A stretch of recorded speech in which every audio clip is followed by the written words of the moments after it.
story I want to tell you is about Coach Willie Williams, because Coach Willie Williams, again, he gave me my shot. I'm forever grateful to him for that. I love him.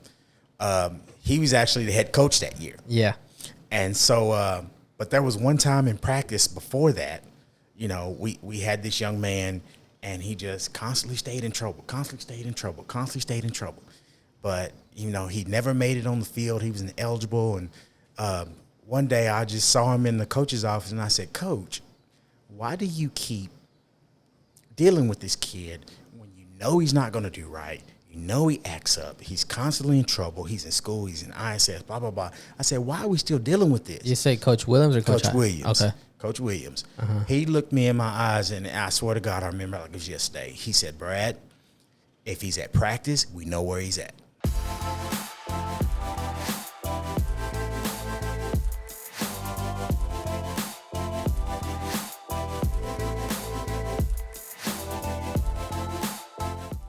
All right, guys, welcome back to the False Nine Podcast here with episode 196. We're here with Zachary Wooten, and we're here with a special guest. I'm going to introduce him real quick. I know him as Coach B. Lou. I don't know if people still call you that, but B. Lou, Bradford Lewis. Sorry for messing up a little bit. 27 years this year on coaching. Got that right? Yes, sir. 4 state appearances for football, 2 championships. And he played fullback for Baylor from 1990 and 1994. Oh, let me get the claps. How you doing, Coach? I'm good, Brian. How you guys doing? Thank you for having me. Good. It's awesome to have you to reconnect with someone that that was part of that coaching team at La Vega, and you know, I think this is the first time I have someone like from La Vega, so it's exciting and cool. You just said you got out of football practice. I sure did. We are preparing for our first game for the 2022-2023 season. Yeah. And we have Kennedale coming in on Friday at home. So is it scrimmage? Nope, scrimmages are done. Scrimmages are done. That's done.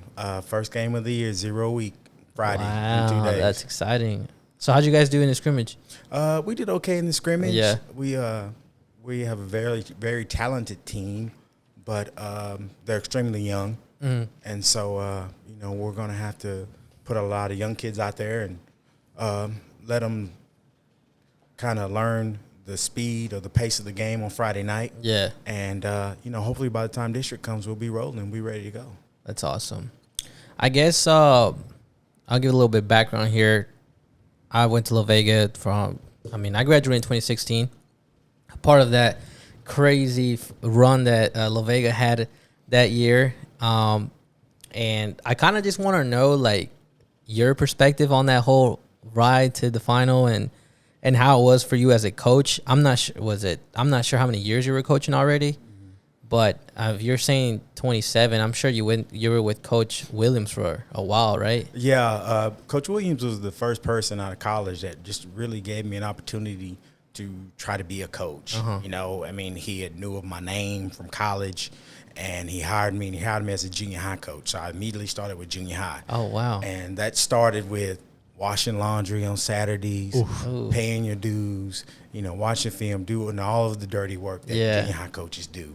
And eventually he saw something in me, and he gave me an opportunity to move up, and I moved up as a running back coach, which is probably one of the most important positions at La Vega. Yeah. And I'll tell anybody now, I say it all the time, I have the best coaching job in Central Texas because the athletes that I have are so very talented.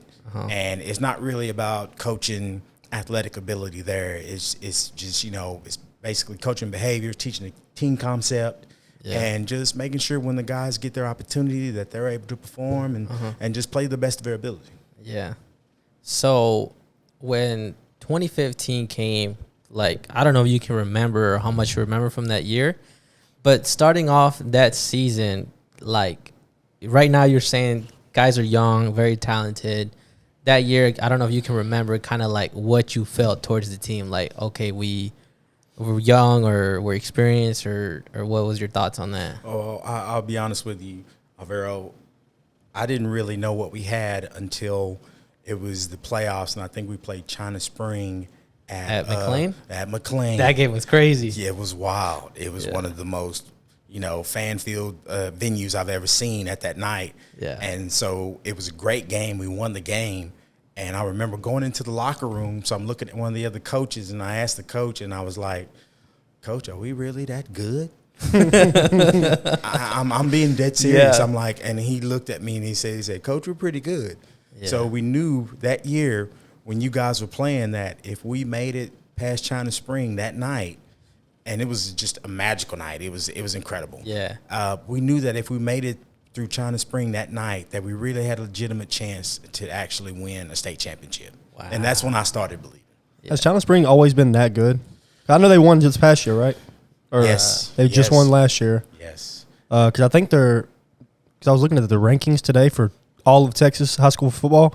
China Spring, I think, was ranked number 1. I think La Vega was number 6. I thought that was 4s. I don't know, but I just saw it on Facebook today. I was like, dang, two teams in Central Texas are top 10 in Texas for football. That's crazy. But the funny thing about that is that China Spring, I could actually say, has been a thorn, if you want to say, in our side for the past years. And Alvaro can, yeah. Are y'all rivals? We have Kind of feels that way. Okay. Yeah. We've been rivals for some time, Yeah. But, this past year they had a great season. And they had a really good team. And Their coach was pretty good, too. coach was really good. It didn't take him long to go to Baylor. Yeah. But he was a very good coach. And, as much as we've been rivals, when they made it to the state championship game, everyone on our coaching staff immediately knew and said, hey, we're going to go see these guys and support them at Texas State. Local team, another local team, Exactly. And they did great. They performed well. They were the best team out on the field that night. Was it even close? Was it a close game? I can't remember. I want to say it was. It was? I remember watching it, but I don't remember how it finished. Well, you could tell the best team that was out on the field that day. And they were just incredible. And they deserve all the accolades that they get from that year. And they were just, they were incredible to watch. They were really good. I remember that year, I wasn't on the team yet. Eddie was still on. Or he hadn't got hurt yet. But I remember the China Spring game that was played at China Spring. I remember watching that, and that's the first time I ever been to like a Texas high school football game, and I was like, this is Texas football. Yes. Because it was crazy. You couldn't find a parking spot, bro. Yeah. Like, I remember going there with my friends and no parking spot, and that was the game to watch. And I remember La Vega won, like, by 3 points. It was close. And then when we played at McLean as an athlete and more of just an observer, and when my time came, I did what I had to do. But that was a moment I was like, wow, this is crazy. Because you walk out that tunnel, dude, and you hear a roar. And I wouldn't know how to act. I never played football. It's crazy, bro. It gives you chills, and you're there doing the walking through, warming up, and you're like, "What is life, bro?" Yeah. It's like, well, this is crazy. From a coach's perspective, it's the hardest thing to do to look your kids in the eyes and say, "This is just another football game." No, it's not. you got 1,000 people around you screaming. We're lying. We're lying. Yeah. All day long, we're lying. Yeah. But at the end of the day, you have to try to do what you can to make sure those kids are focused during the week. Yeah. And they did a great job of just going out that year and just playing that second game in the playoffs and just doing excellent. But Texas high school football, there's nothing like it. Yeah. Was anybody from that China Spring team, the 2015? Did any of them go to like college, play big college, or in the league now? Or I don't even know who was on that team, to be honest. I can't remember. Actually, I'm not sure either because, once you're in the playoffs, your entire mentality changes. And once you're eliminated, you go immediately from trying to, focus on your game plan from that particular game to off season the very next day. Yeah. And whatever else that basically happens after that is irrelevant if you've been eliminated. Right. So you focus on off season and preparing for the next season. Interesting. So, and that night too, I remember that the teams got together, and I think we did a prayer, and that was real nice. That at the end of the game, we came together and kind of was like, "We wish you the best," and go do your thing. I thought that was cool. But I remember for me when I was like, this team's special is when we were at I don't know if it's called, I think it's Liberty Hill, right? I think that was the game prior to China Spring.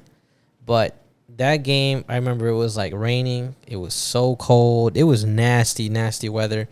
I only kicked I think all I had was kickoff and a field goal attempt at the end, and I missed it. Everybody thought I went in, and it did not go in. Did it lose the game? We tied. We went overtime and won in overtime. Oh, this is the state championship. No. Yeah, this is the run. This is the game before we but played it was in the playoffs. Yeah. Okay. And we played. I forgot where we played at. I think it was Killeen, and but it was nasty weather. And as a kicker, I'm like, my quads are cold, my groin is cold, so it's just like the movement is not there. Mm-hmm. And I remember I was like, bro, I don't want to kick this field goal. Alvaro will tell you, in any game where there's bad elements or the weather is bad, coaches are not very positive when it comes to kicking extra points and field goals. Yeah. So Alvaro knew from the jump, hey, man, you're going to get out here and you're going to kick these, the kickoffs. Try to kick it as deep as you can. Yeah. If you get an opportunity to kick it in the game, let's try to get a dry ball out there so we can get a good kick and try to get it up there if we need to. We only went for twos that game because we just did not want to risk. I was like, and the thing about, I think, the coaching, like I had came in and replaced a kicker like towards the end of the season. So my reliability. Were you on JV? No, I just didn't kick. I was just focused on soccer. But they knew I had kicking experience, and I think I understand from a coaching perspective, like this guy hasn't been put enough extra points. I had not done any field goals the whole season there, and I was like, I'm only reliable for kickoffs and PAT, like extra points, and that's it. So in that, I understand like the 2 points and then like the field goal. I was like, oh my god, like it was like this is my time. That's it. But the weather was so nasty and it sucked, bro. I have to give Alvaro a lot of respect because he could have easily decided that football's not for me. I don't want to do this. Yeah. But we teach our kids all the time that your moment is going to come. Your opportunity is going to come. Mm-hmm. And when your opportunity comes, what are you going to do with it? Yep. Are you going to be prepared for that moment? And he did an excellent job when this opportunity came.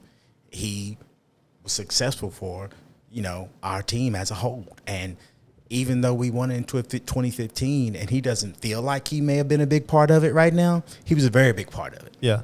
He's a very big part of it. And I don't ever want him to think that he never was because we had a special group and he was included. Yeah. And when his moment came, he rose to the challenge and he did what he needed to do for his team. And I will forever be thankful for him for that because he was able to give me my first state championship. Yeah. I appreciate that. And his first one. Yeah. And last one. The only one, but that's all. Not a lot of people can say that. Not many high school people get state championships. So you're right. There are coaches that have coached their whole life and never get the opportunities that we've had. Yeah. And I'm blessed. I really am. I'm very thankful. Yeah. So I think after China Spring, I think we played. I don't know if there was anyone else, but I think it was just Carthage. And then the state championship. Mm-hmm. I don't know if Carthage wasn't that good, but we ran right through them. I think I think it was like 40 something to like 7 or 10. Carthage right now is one. No, right now they're crazy good. Well, the thing is, they've always been one of the upper tier programs in the state. Mm-hmm. I really think they went into that game underestimating us, and by the time they looked up, it was like 20 something to 6 everybody 0. did.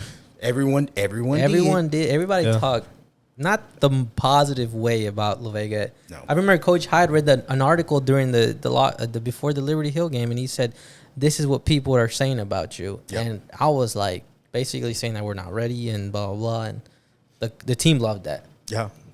I mean, it's an inspiration. We teach our kids a lot. Be wary of what you say on the media, in the media, to the media, or what you put out there, especially now with social media. Yeah. Oh yeah. Because any team can take that and use that as a reason to want to get you. Yeah. I tell those kids before every game, there's nothing more dangerous than a person with a reason. Yeah. And if you give them that reason, you're going to be pretty surprised at the results. Yeah. So I don't know, like from as a player or as just a kicker, I didn't know, like watching that game, I was like, oh, maybe they're not that good, or maybe like you said, they did underestimate La Vega and just where they looked up and you said, oh, it's like already 20 something to 3. I don't know, whatever. Too late at that point. Kind of. Well, I mean, it's not too late, but because when a team starts, especially in football, once a team gets going, especially La Vega, when we start running the ball, and I feel like it's always going to be like this at La Vega. Like once La Vega is running the ball, it's so hard to stop La Vega. Has it always been a run-heavy offense? Always. I mean, you have to hang your hat on something. Yeah, I feel like a lot of high schools nowadays are really run-heavy. Yeah.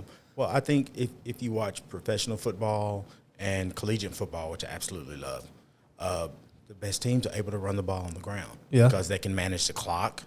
You know, they keep their defense off the field, which keeps them, fresh when they need to go out. And, you just don't see a whole lot of pass-happy offenses winning championships because, changes of field position and things like that. I mean, threes and outs. I mean, the game has changed. But old school football style, you have to run the ball to win the game. Yeah. Mm-hmm. And then I remember, like, getting to state, and what was that experience for you? Like, when after Carthage, the game's over, and you're like, oh, snap, we're going to state.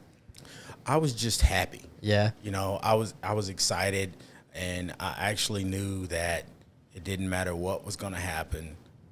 We were going to do whatever we needed to do to make sure our kids were prepared for that next week. It wasn't really about winning or losing. It was about we are at or going to one of the biggest events in Texas high school football. Yeah. And so we have to make sure that we are prepared. And as coaches, we work continuously on Saturdays and Sundays, and our families have to make that sacrifice of not seeing daddy or on the weekends. But that's a weekend where you really don't mind working late. Yeah. You're going to do whatever it takes. Hey, babe, I'll be home when we're done, and it's like in the coaches' meetings, we can do, let's get this done now. Let's get this done now. And the entire week, we're just talking to our kids about how special the opportunity is, where we're going to be. And that's the biggest thing. You're going to Reliant Stadium. Yeah, that's crazy. Kids have probably never been. If they have, they've always been in the stands. Yeah. So it's so much different from being in the stands and on the field and knowing all eyes are on you. Yeah. And there are just thousands of people there. And all you can do is try to keep your guys focused on your goals, your objective, the game plan, and what you're trying to do out there. Yep. And I used to tell my guys, my running backs, during the pregame, we would go through warm-ups, and before we all came together, I would just tell them, hey, go ahead and look up in the stands. And so they would look. And I would just say, hey, this is the last time we're looking up in the stands. Yeah. Okay? After this, it's about football. It's all about football. Yep. All of our focus now is on what goes on the field. So you take that moment to try to take it in, the fact that you're in the venue and it's completely packed, maybe to capacity. Yeah. And then from there, it's like, okay, we've seen all this. Let's go play football. Yeah. Let's do this. I remember, like, that whole week, the team, we took it as we were just so grateful, like, that opportunity came to us. And it wasn't like, I didn't feel that we were cocky. We were confident in going into the game. We knew it was going to be a tough game, but I remember the team being so like, oh my God, like, we're here. This is awesome. This is an experience. And I really feel like that's probably one of the reasons why we played the way we played and came out with the championship, because we weren't like thinking so much about like, are we going to win? Are we going to lose? It was just like, we're just happy to be here. We're just happy to be here. And then to play football. And it was crazy. That game was crazy. Make no mistake, you guys earned that opportunity to be there. Yeah.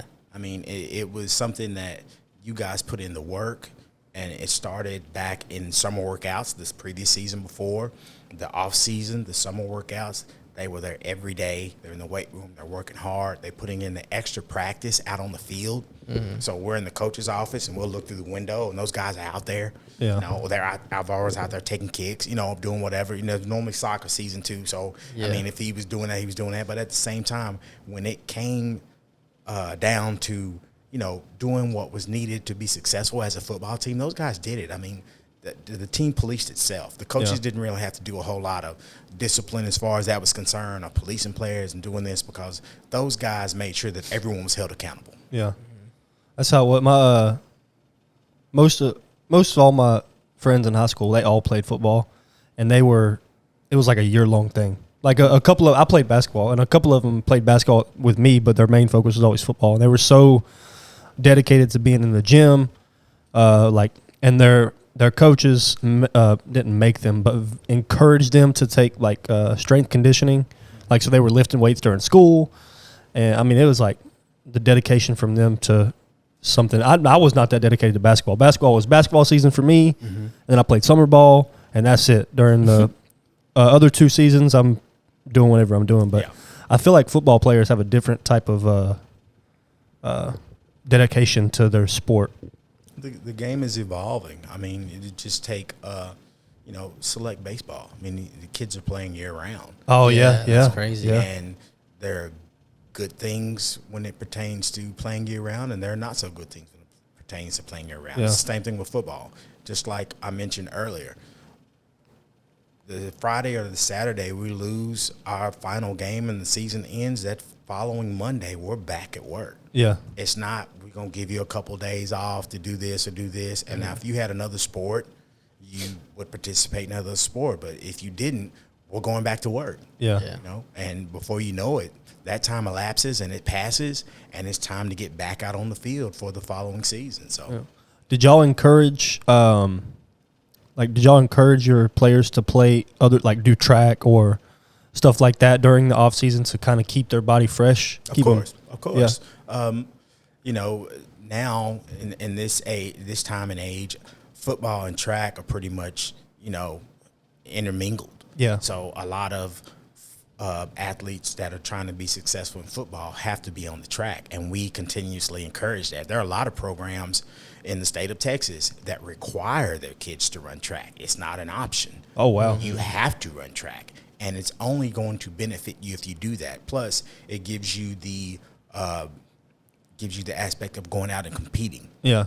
You have to compete, at every level, no matter what you're doing. So that's going to prepare you mentally for the following season. So we encourage and I'm sure at La Vega we encourage it all. I'm sure at all schools they do. Mm-hmm. We encourage our kids just to be in something. Yeah.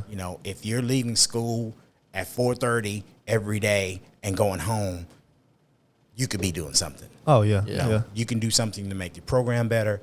You can be doing something to make yourself better. Yeah. I remember in my basketball coach in high school, he used to, because a couple of them played baseball, and he used to give them so much crap about baseball. Oh, for real? Like when they were acting lazy or something, he was like, this ain't baseball. Do something. Because I guess baseball, I've never played baseball because I got asthma, but I guess baseball is considered a lazy sport by a lot of people. Because you just stand there a lot of the game. I don't know. You coach baseball, right? I don't know. I've never played. The coach was always like, this ain't baseball. Stop being lazy. Stop standing there. But I was like, okay, gosh. He hated baseball. I absolutely loved baseball. Really? Played baseball since I was 12. Wow. If I hadn't gotten an athletic scholarship in football, I probably would have played baseball. As a matter of fact, in college, my freshman year, my good friend from college, who was from Lorena, and we were both on the football team. Uh-huh. We were running backs. So our freshman year, we really didn't get much burn. We didn't get on the field.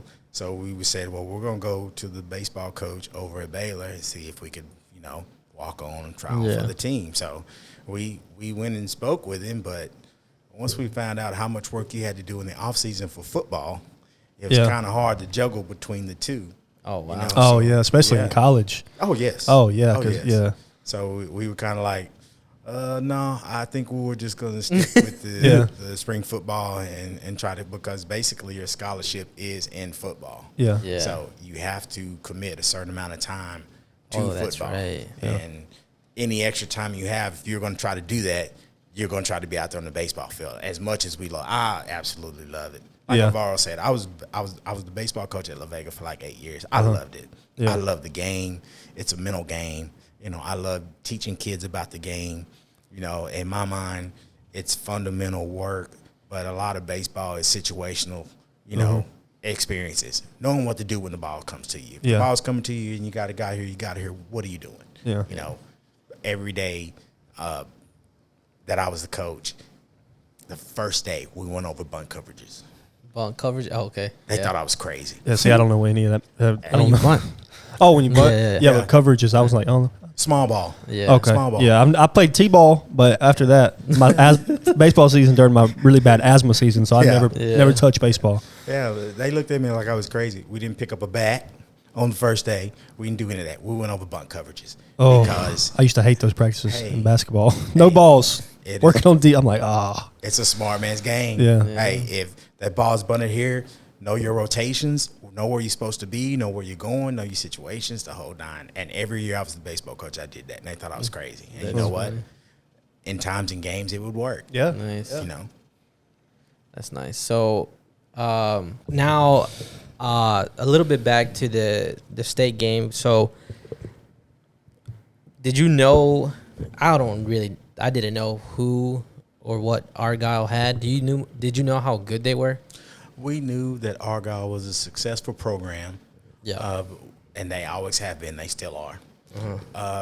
We knew that, as a coach, you continuously watch an excessive amount of film. So it's week 16. We're watching games from week 0 to 15. Damn. And that's a lot. Yeah.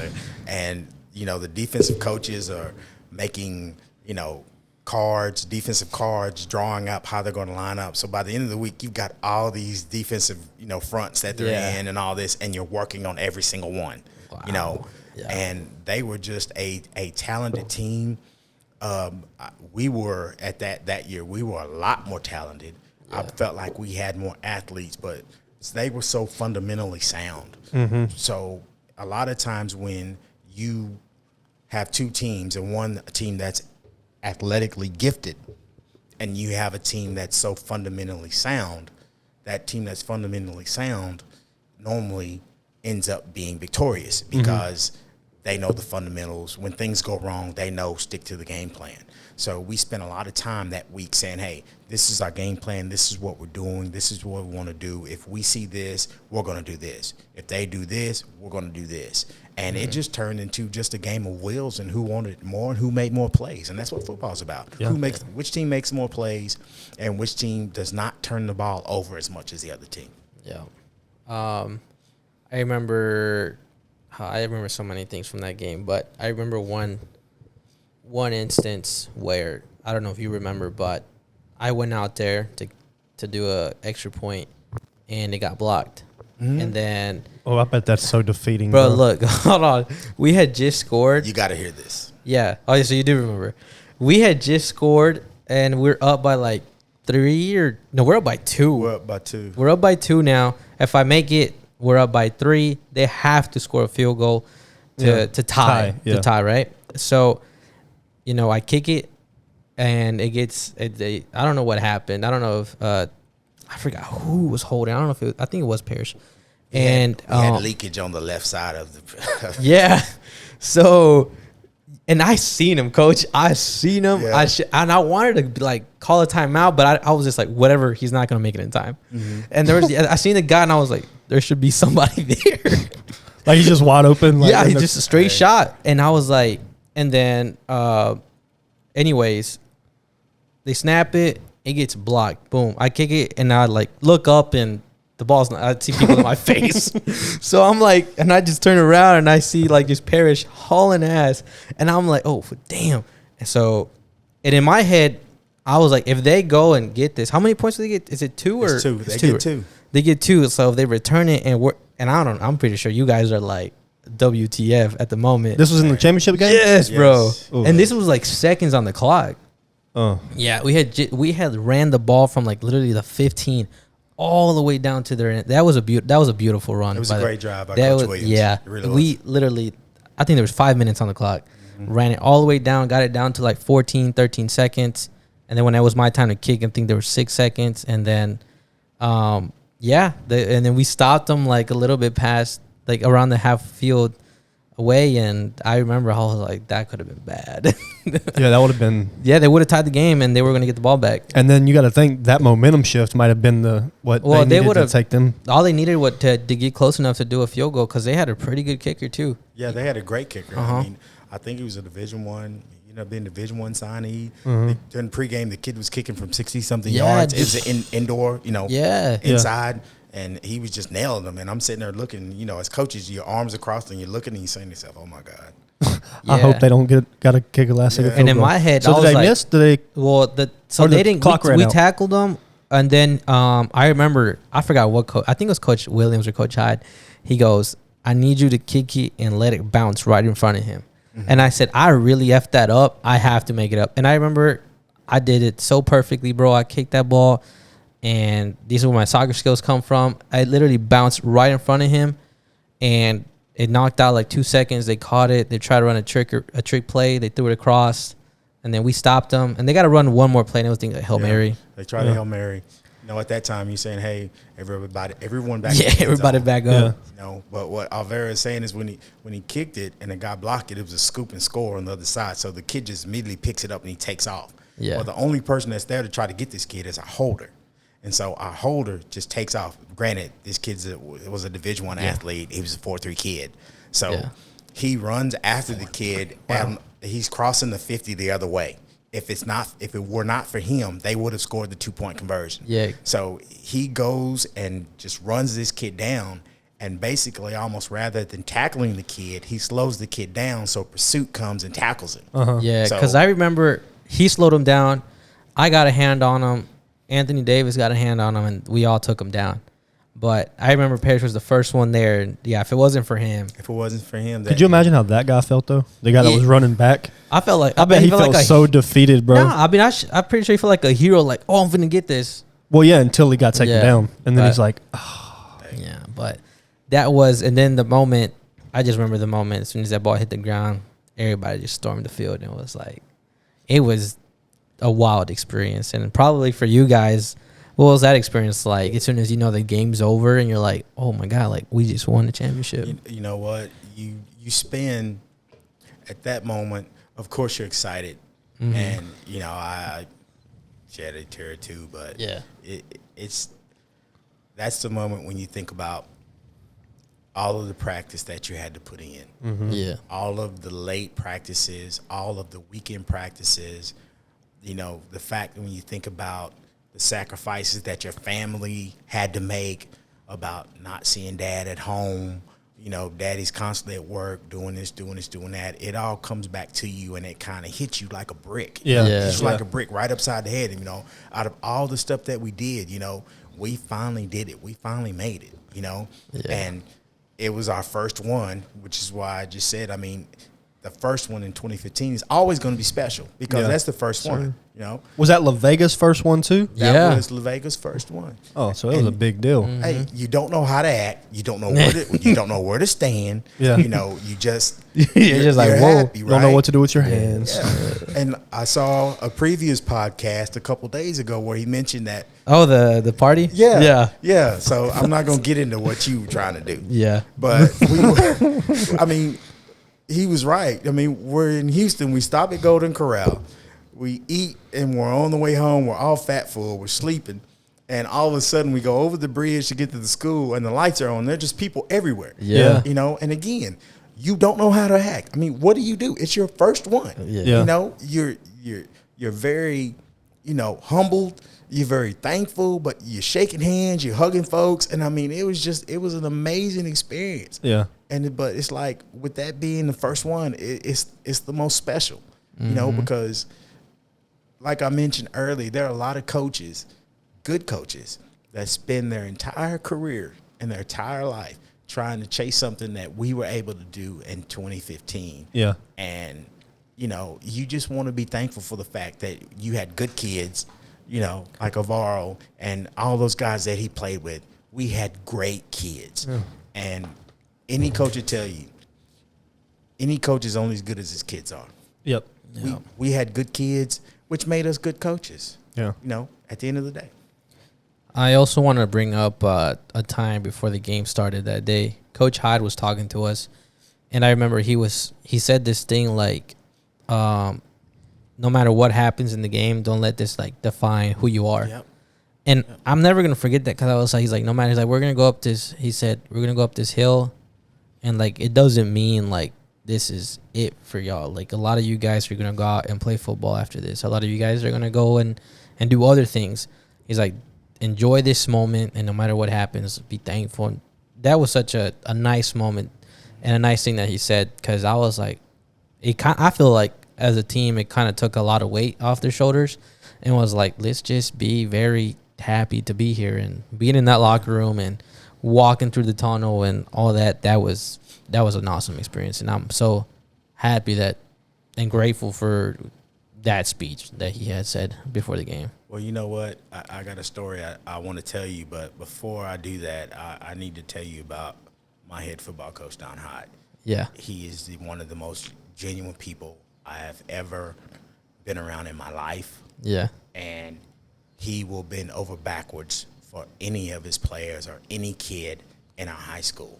Mm-hmm. And I believe because we have him as an example, we are so successful at Vega High School. Mm-hmm. Now, the story I want to tell you is about Coach Willie Williams, because Coach Willie Williams, again, he gave me my shot. I'm forever grateful to him for that. I love him.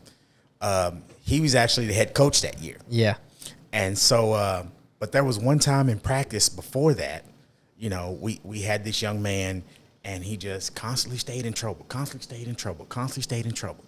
But, you know, he never made it on the field. He was ineligible. And one day I just saw him in the coach's office, and I said, Coach, why do you keep dealing with this kid when you know he's not going to do right? You know he acts up. He's constantly in trouble. He's in school. He's in ISS, blah, blah, blah. I said, why are we still dealing with this? You say Coach Williams or Coach Williams. Okay. Coach Williams. Uh-huh. He looked me in my eyes, and I swear to God, I remember like it was yesterday. He said, Brad, if he's at practice, we know where he's at.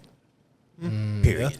And I remember that like it was yesterday, and I have so much respect for him just saying that, because we're more than an athletic school. We're trying to raise young men. Mm-hmm. You know, we're trying to raise responsible citizens.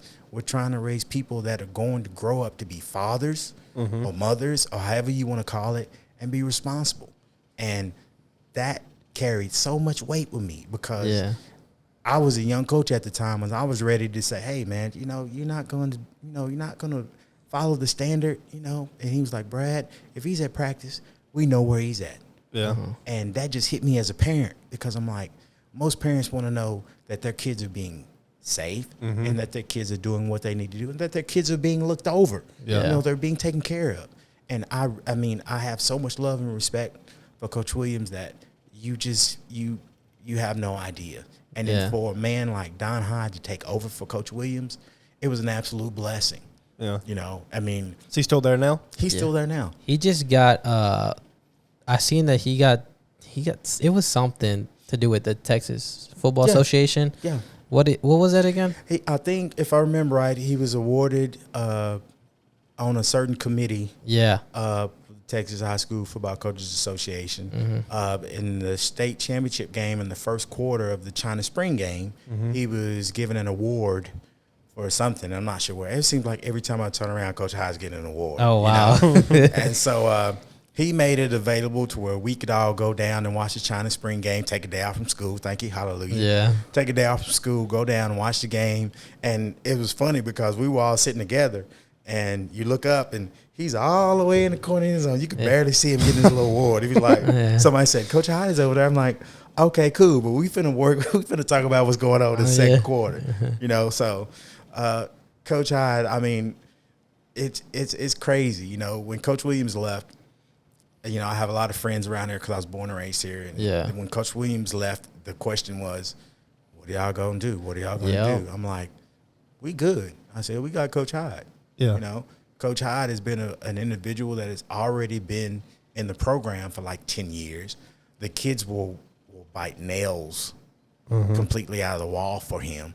And that's the kind of person you want to be around. That's the kind of person you want to have, you know, leading your program. That's the kind of person you want to say, hey, that's who I work for. And we are in a great situation at La Vega, and I couldn't think of anybody else that I want to be around. To be completely honest with you, when he leaves, that might be time for me to sit there and think about what I want to do. Yeah. Was he the coach for 2017, the 2017 championship team? He was the coach for the 2018 team. He was So he won a state. He had a state. He won a state ring. We played Liberty Hill. Oh, wait, is this 120? That's the one. This is 2018? That's 2018. Okay, I thought it was 2017. Okay. He was the head coach of that team, and we just pick up where we left off. Coach Williams went to a AD, athletic director role, and he's always around. That's the thing about Coach Williams. He's never far away. He comes in and we talk football all the time, and Coach Williams is always there. And even though Coach Hyde is directing the program now, Coach Williams is still his mentor. And so anytime we have problems, that's a good thing about us. We spend a lot of time on that whiteboard drawing up defenses and doing things like that, and just talking about, hey, what if, what do you think about this, what do you think about this? And there's so many years of experience in that coach's office that I just spend a lot of time just sitting there and being quiet because I'm soaking it all in. Yeah. Did you have any freshmen in 2015 that were also on the 2018 team that have 2 rings now? There's some kids that do. We had may have been 1 or 2. The one I can think about, it was the guy by the name of Jared Rogers. And he has 2. He one of the most respectable people that I know. He's an older kid now. He's an older adult. He's a man now. But he was just an individual that always did everything right. Yeah. And to this day, I call him captain, because he was a captain as a freshman. Oh, man, And what position did he play? He was a middle linebacker. He was a beast, bro. Yeah. He was a middle linebacker. And when you have someone that does everything right and was a captain for 4 years, I told the kids one day, I don't even call him Jared. I call him captain because forever and from now on until I see him, I'm going to call him captain. And that's exactly what I do because I hold him to that. I hold him to a high sense of esteem because of the things that he did, not only on the field, but off the field. He was an ideal student. He was, of course, a monster on the football field. And he was just an example of what we wanted all our kids at La Vega to be. Yeah. That's what's up. That's pretty rare, having 2 state rings. Yeah. Is Coach Williams still there at La Vega? Coach Williams is still there. He's now the full-time athletic director. Who was it before? He was the athletic director and the football coach. Oh, I see. Yeah. So he kind of just left as the head coach. Well, you're talking about an individual who's probably put over 30-something years. Yeah, he's been there. In there, and he's as much as he loves the game. I mean, we had a good successor in Coach Hyde, and I saw an opportunity to kind of step back and let Coach Hyde, run the program, and we hadn't skipped a beat. Yeah, I remember when I first got into high school and I seen Coach Hyde, and the first impression I got, he was chewing somebody out. And I was like, I do not want to get on his bad side. Yeah. And I always thought he was this mean old guy until I forgot when it was where I was like, oh man, this guy's just like, he'll get on to you, but he's a nice guy and he'll help you out. And I remember a lot of times, like, I didn't want him to get on to me. Yeah. Because if he got on to you, bro, he told you how it was. Yeah, and like military type. Yeah, like he was just like, this is what you're doing wrong. And I was just like, you don't want to hear that. Nobody likes hearing that. So I remember that. But I remember my first impression of Coach Hyde was like, it was just like, oh, man, I don't even want to like get to know him. Talk to this guy. It was scary. Hey, was your class the class that gave him the nickname Little Hitler? No. Okay, this must have been somebody else there. They used to call him Little Hitler. Is it an older white guy or something? Yeah. Hey, he's a piece of work, but you know what?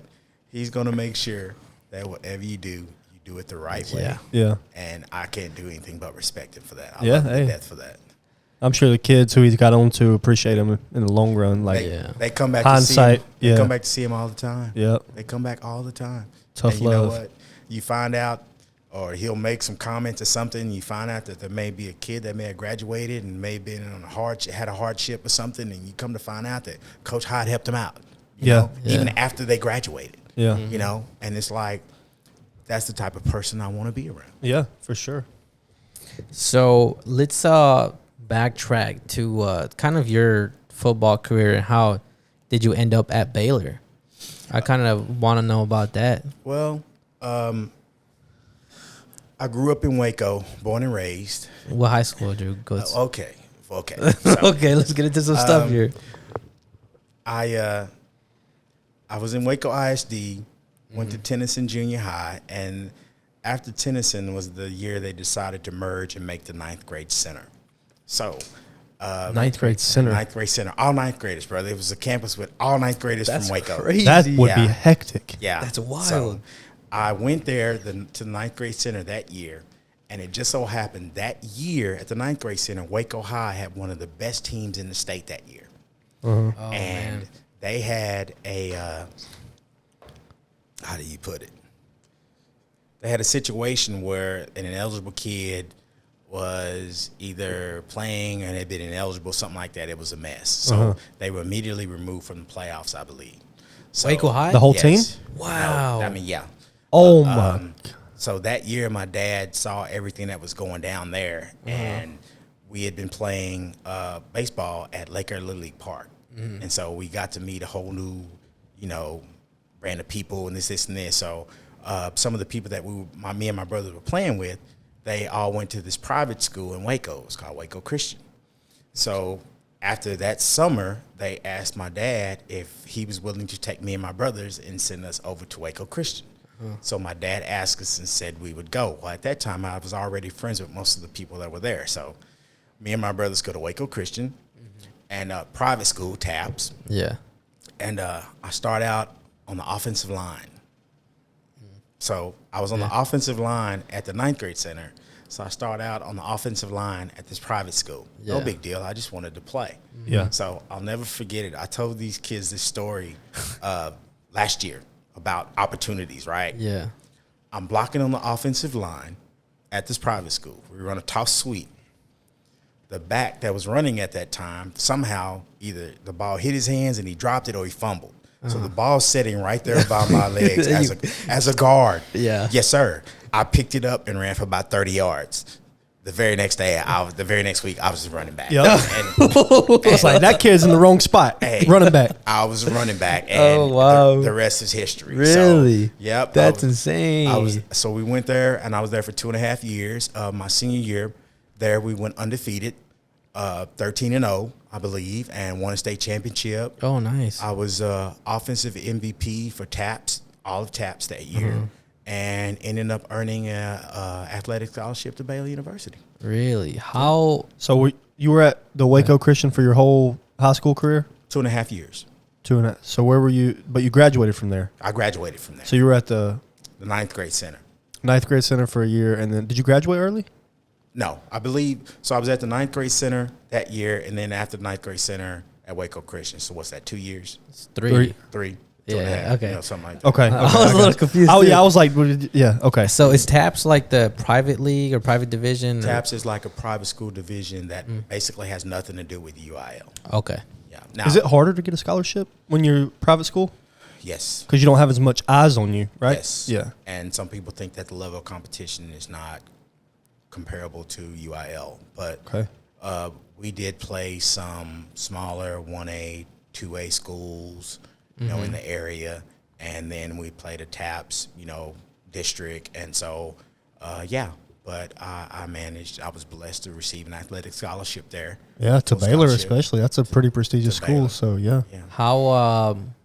When was that scholarship? Like, I guess it came about. Was it your junior year or senior year, or when did you have an idea? Like, oh, I guess I just got an offer scholarship, or I'm gonna go play football in college. Well, that's another great story.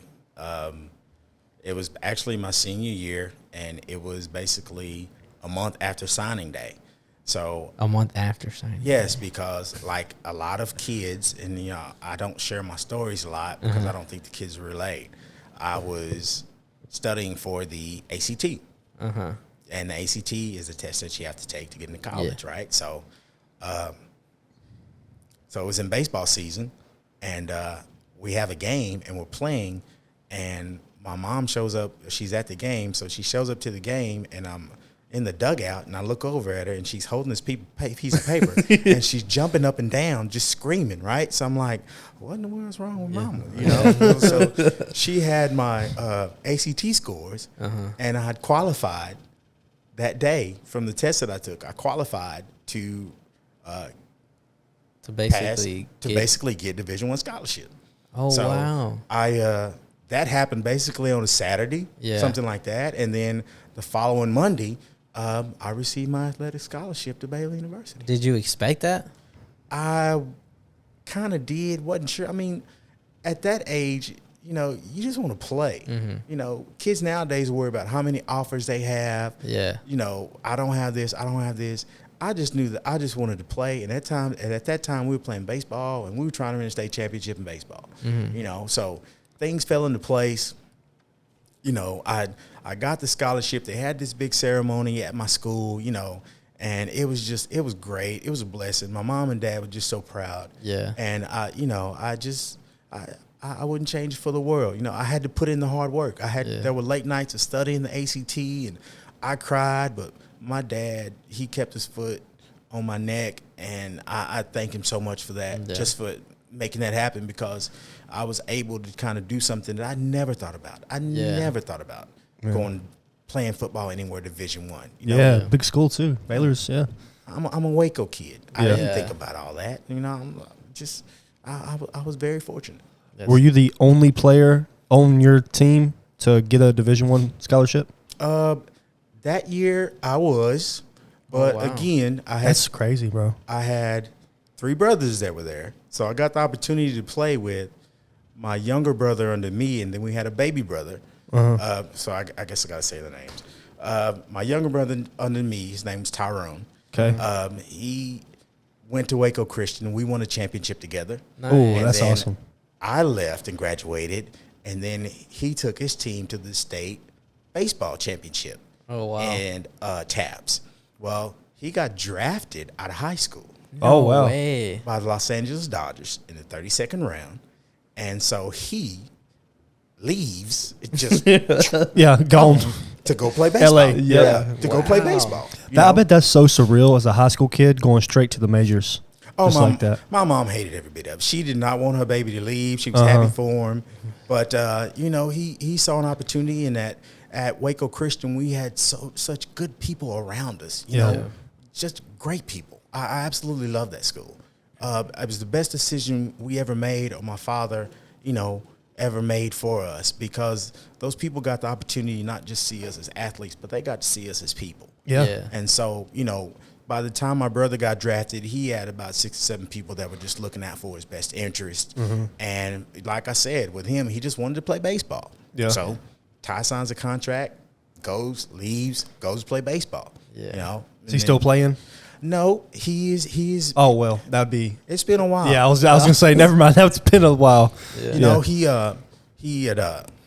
he made it to spring training and got to see, you know, Mike Piazza.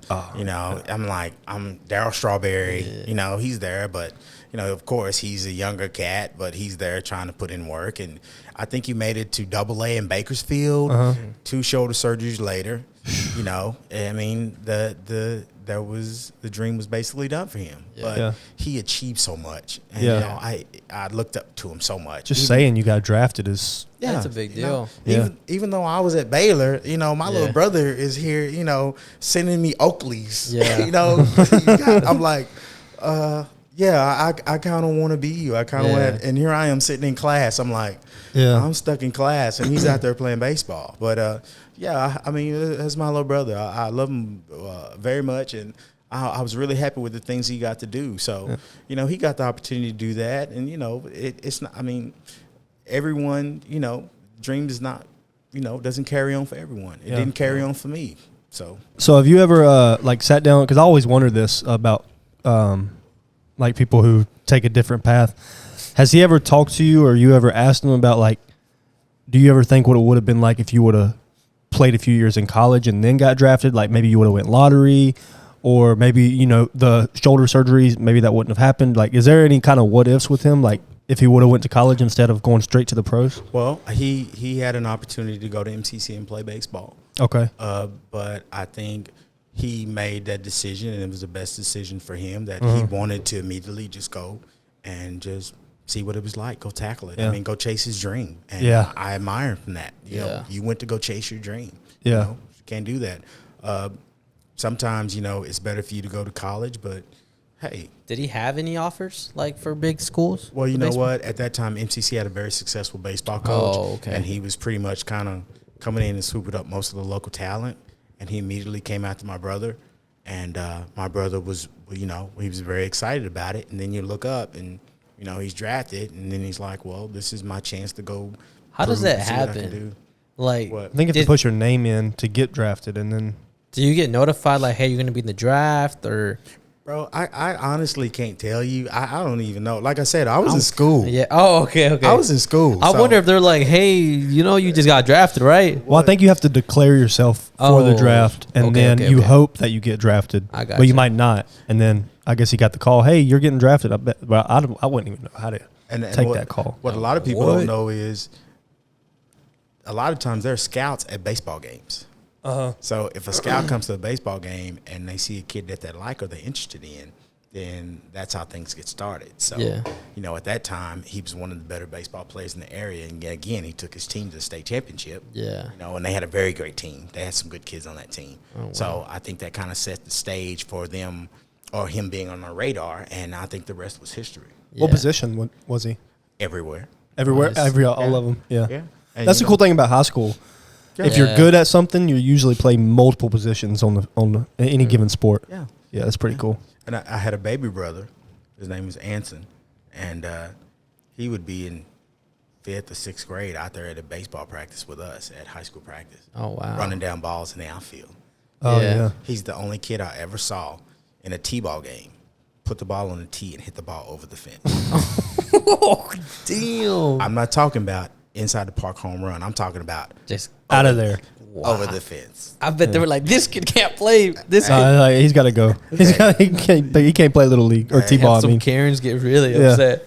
They like, how old is he? Yeah, yeah. They didn't want to do that. They always said that the baby brother was the best. He was the best. He had a little bit of everything. Yeah. He football player, played football. I mean, we all did. Did he go to college as well for sports? MCC. Okay. MCC. What sport was that for? Baseball. So y'all are mainly a baseball family. You just happen to. And I have to mention him as my older brother. He's actually my idol. His name is Eddie. Okay. He played at Waco High, and he was actually there the year that the scandal happened. So never heard of it. I need to look this up. What had happened? We can talk about it in another episode. I believe it was in '88 when it happened, but. The year that we all left, my dad gave him the option of wanting to stay at Waco or come with us. And granted, great decision. He wanted to stay at Waco High. But that is probably, you have people that are your best examples of a man. That's my best example of a man, of a father that I will ever have. And I love my big brother very much. Yeah.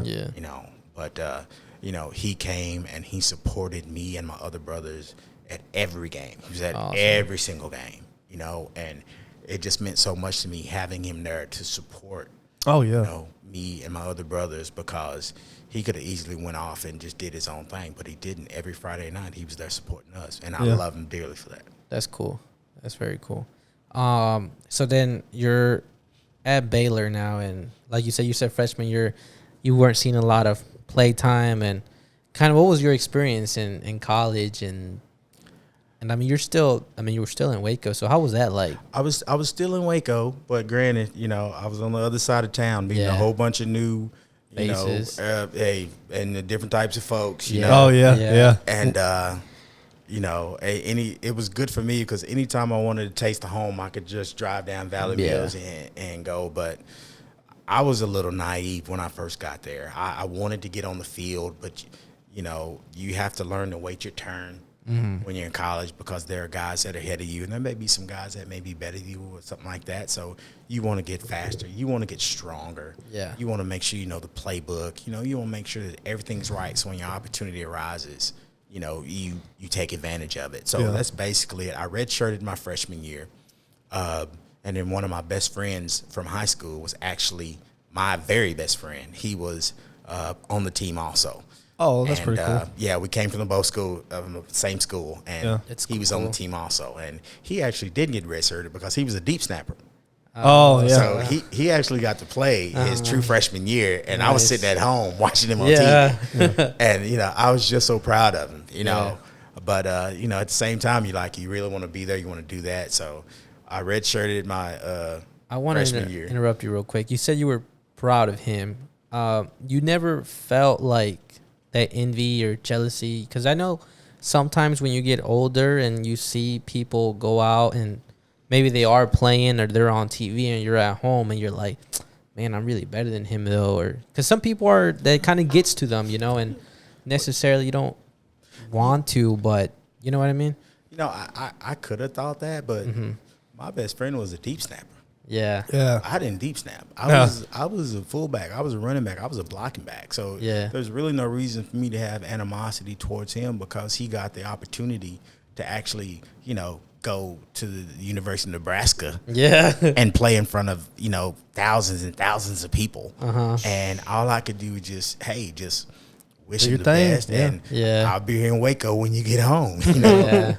Because I know like sometimes like in friendships or whatever, or relationships, that kind of happens where someone's doing better and a lot of people that kind of gets to them and they get jealous and they get envy. And I think it's cool that you say that you were proud of him and you supported him, because I think that really helps you and it helps the other person too. Like just be better to know I guess that you have their back no matter what, and that you support them. Hey, that's my man. His name is JJ Cox. Shout out to my boy JJ. The first time we met was in junior high. We were playing opposite teams, and I was the center and he was the defensive tackle. And he looks at me and he says, "You're ugly." And my reply was, "Your mama." And the rest is history. Oh, that's cool, man. If I need him, I can call him right now, and I know he'll come running. That's that's awesome.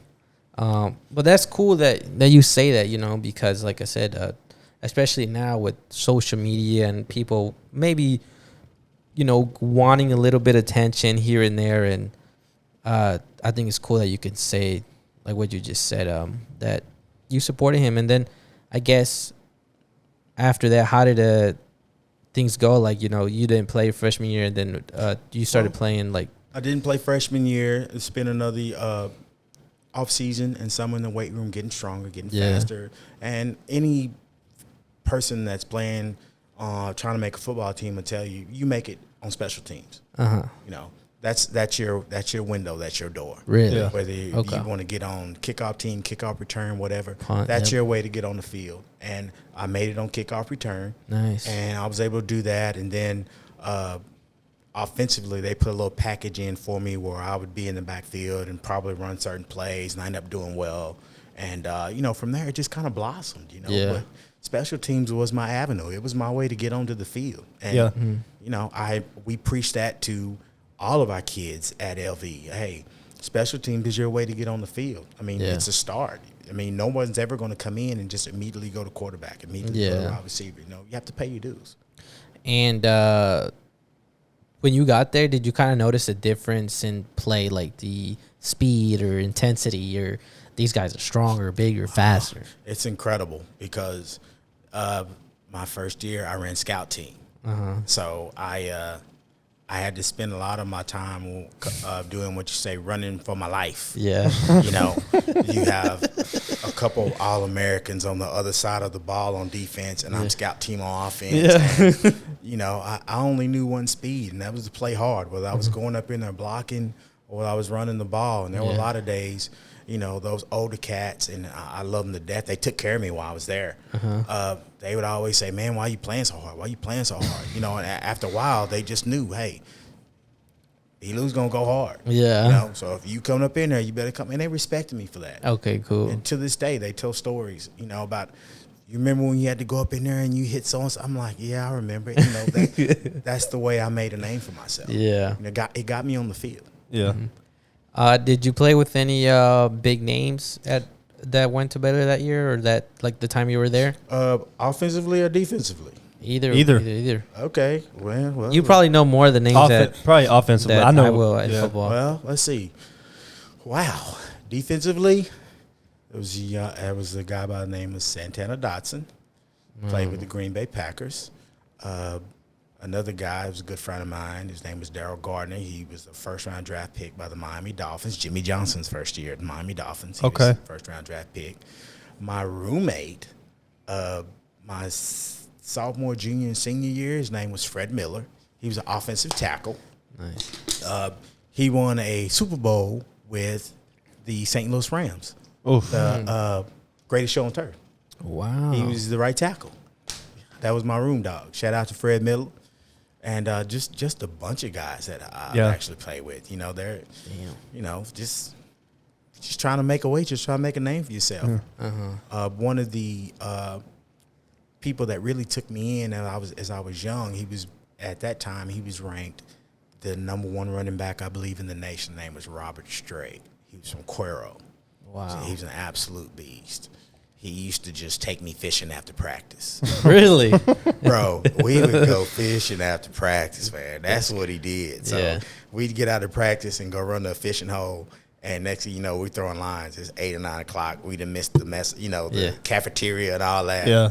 But, man, that's my big role. I mean, you really appreciate the guys that take you under their wing and just take care of you, trying to teach you how things are. We did our little bit of dirt too. Yeah. I'm gonna leave it at that. We did our little bit of dirt, but when you go to places like Baylor or any place you go, you're family, so guys take care of you. Yeah. So then, I guess I'm assuming you get done with football, and did you know what you wanted to do after Baylor, or were you just confused, or? I was still a little green because at that point, my senior year, I'm on the field, I'm playing football. You're playing at venues where there are thousands of people. That's crazy. Aggie Stadium where the fans are swaying back and forth. Yeah. Hey, that'll make you nauseous. Yeah. I swear. Really? You will sit there and think, am I standing on solid ground or something? My senior year, we went to USC, played in Southern California at the Coliseum. My God. USC is crazy. Hey, there were pictures of Junior Seau everywhere. I was like, wow. So my senior year, I actually played at probably 75%. I had an ankle injury. Tried out for the pros, but it didn't work. I was an undersized, player, but the entire time I had all the hardships there. I had a guy, and I got to mention him. His name was Charlie Jones, and I actually went to school with his daughter at Waco Christian. You'd be amazed how many people at Waco Christian went to Baylor. Wow! So I got to follow them, and we're a very close group. And Charlie used to always tell me he would come by practice maybe once, twice a week, and he could see that I was bothered sometimes maybe about playing time or just this or that, and he would always look at me and say, Brad, he would always say it. He said, a degree from Baylor University is like a degree in gold. And I would always say, what are you talking about? Yeah. You don't realize that until after you graduate. Yeah. And then you realize that you have connections and people that will kind of do for you once they realize some of the sacrifices that you made. Especially in this town. Graduating from Baylor. Yes, sir. Right here. There was no need for me to leave. Why would I leave? Yeah. Yeah. So I finished football, graduated in 95 with a degree in psychology. I don't know why I chose psychology. I never saw any of my teammates. During the day. Yeah. I always saw them at practice. So immediately after I graduated, I spent a year back to Waco Christian kind of doing the student teacher, student coach thing. And that actually didn't work out, because at that point I was needing to make some changes. And I knew somebody who knew the superintendent at Vega High School, or Vega ISD at that time. They called, put in a good word for me. I put in an application, went and met with Coach Williams, and the rest is history. Nice. That's Been there crazy. ever since. Do you have anything? Were you going to ask anything? No, I've asked a lot of questions. I was going to say, so I guess now more about school and high school. When did you start teaching? How you see 27 years going this year coaching.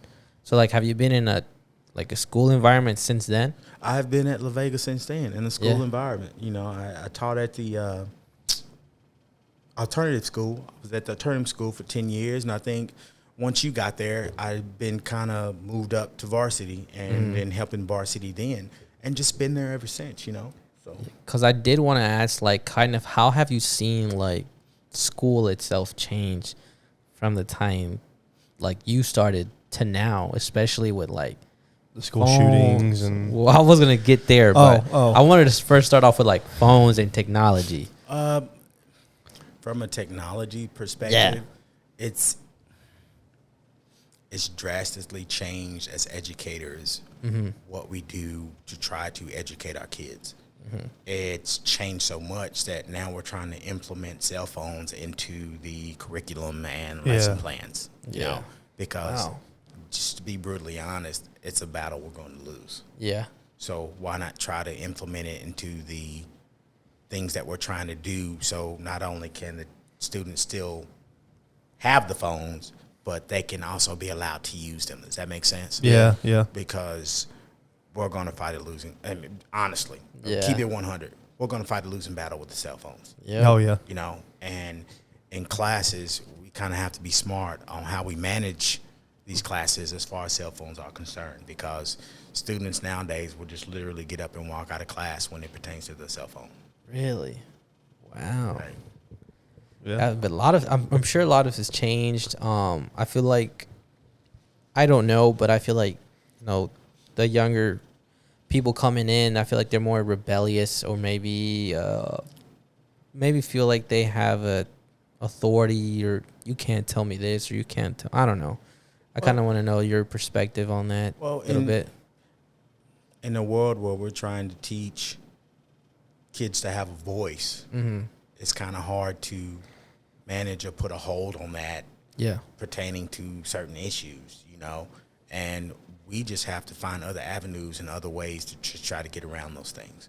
And we're absolutely, as an educational community as a whole, we're trying to find ways to do that, you know, because we can make it black and white, but we're going to have a whole lot of backlash and a whole lot of, you know, rebellion when it comes to that. And so, like,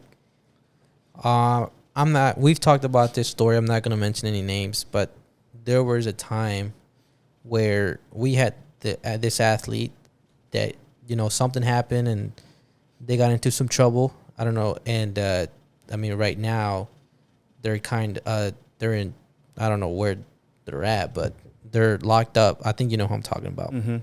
So when something like that happens, where you see a student kind of go through the process and kind of see them successful on and off the field, as a coach and as a maybe like an older figure, how do you feel, or what's your kind of like point on that? Or I'm very curious. I think the first thing is it goes back to the story about Coach Williams when I asked him about the student. Yeah. When he said, if he's at practice, we know where he is. You know, that's deep. Yeah. Because now we have an opportunity to try to be role models, if you will, to try to teach kids how to act, how to carry themselves, how to be good citizens. It breaks my heart every time I pick up the Trib or I read in social media that a student from whatever school, especially from our school, is either in trouble with the law or something has happened, or heaven forbid they leave us early. Well, I know, like, also too, that recently happened. We had a student that played football, and unfortunately, you know, he left, and that's a different story that we can get into. But, like, I guess, how also do you? Damn, I don't even know how to say it. Like, well, let me say it like this: you pray. Yeah. You pray a lot. You pray that when they leave practice or they're no longer in your presence, that they're out there making good decisions, they're making good choices, and at the end of the day, the good Lord's going to wake them up in the morning, the next morning, to where they can continue to make good choices and to do good things and be good citizens. Yeah. Does it work with all of them? No. And it tears our heart out as coaches every time we have to read something negatively about any kids in the paper. Yeah. But as coaches, all we can do is continue to be good examples, continue to be good people. Yeah. You know, so at least they know when they're at school, they're going to see good role models and good things, and hopefully some of that rubs off on them. So when they run into our community, they have an idea of how to carry themselves, how to act. Because I remember when so-and-so got in trouble, I kind of like broke my heart a little bit. I was like, man, but I didn't know too much about what he was doing and stuff. So, but I remember like to like an extent, I kind of looked up to his work ethic and like the talent that he had in the school. And I was like, man, you're insane, bro. Like you're crazy. You go hard at what you do. And when it happened, they kind of just like, damn, you're just in like this shock, like. And I think we talked about it back kind of with the football player. With Debo? No. Trayvon, what's his name? The one that got in trouble with the Corvette with Oakland Raiders? Or the Las Vegas Raiders? Yeah. Like when stuff like that happens. Like he got in a car accident. Bro. You know, he was playing top golf and he got he had some drinks in him. And next thing you know, like it's over for him. And you're just in jail for the rest of his life. Yeah, it's crazy. 21 years old, NFL. Yeah. Henry Ruggs. There you go. I was just about to say it. Yeah. But again, you know, we have to be examples. Yeah. To everyone, and again, you have to pray that people just make the right choices and the right decisions, and pray that if the decisions are not the best decisions that they make, that hopefully they don't affect a lot of the people around them or themselves. Yeah. You know, and wake up every morning and you just get up and you just make a difference. That's all you can do. Just get up and make a difference, man.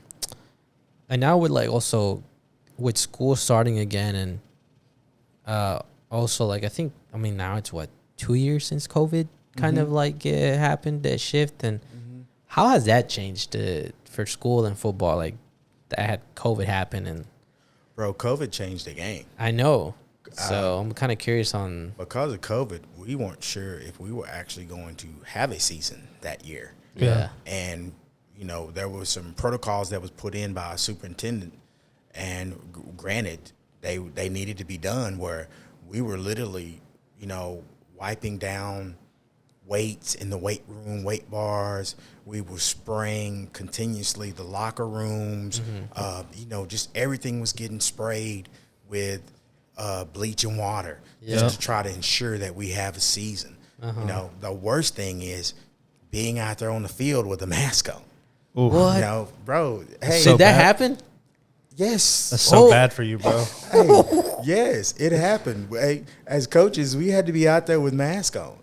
And the players had the exceptions because the rule was simply put that if you had your helmet on, you didn't have to have a mask. But if that helmet came off, you had to have a mask on. Did they have a mask on them, or how did that work? Well, don't take your helmet off. Exactly. Yeah. Do not take your helmet off, and you're good. But if that helmet comes off, you got to have a mask. So, you know, Coach Hyde bought these little thin things where you can put them over your, you know, went around your neck and go up over your nose and all that. So there were a lot of changes we had to make for COVID, and at the end of the day, it made us better as far as being aware of, you know, what we need to do to make sure that our kids were safe. Yeah, because that's always an interesting topic, because I think COVID happened. State already had happened because it was in January. So, I guess you guys had a few months to prepare for the season, but wasn't school still like, wasn't it at home? Or? Actually, the school stoppage was like spring break, when we come back from spring break. Really? Yeah. And so it was a mad scramble as educators to try to make sure that the assignments that we had were put online so the students could do the work and this and that. And it was just a trial period to where, you know, we were able to make it as educators, and we were able to help each other out from home and do that and have Zoom meetings and this and this.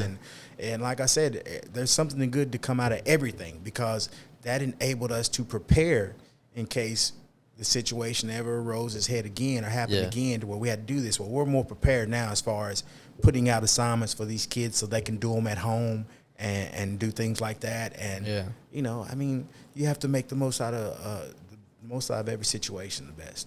And then I guess also, too, as far as school, you know, we all are very aware of kind of like the stuff that's been happening recently with the, you know, Uvalde and other schools around, you know, the nation. Is that something that kind of changes this year going into this school year? And like kind of any protocols or concerns that as the coaches or staff at the school or anything like that? Yeah, most definitely. I think you bring up a good point. It's making us all aware, not only as Vega ISD, but any school district in the state of Texas or in the nation. I'm sure there were protocols that were put in place before, but now we are making more of an effort to make sure that whatever was put in place before is being enforced, and we're adding new things to the protocol. I mean, it may be an inconvenience to, some of us, but we want to make sure at the end of the day everyone makes it home. It's safe. Yeah. I just sent my daughter to kindergarten this year. It's terrifying. Terrifying. Yeah, I bet that's scary. Scary, man.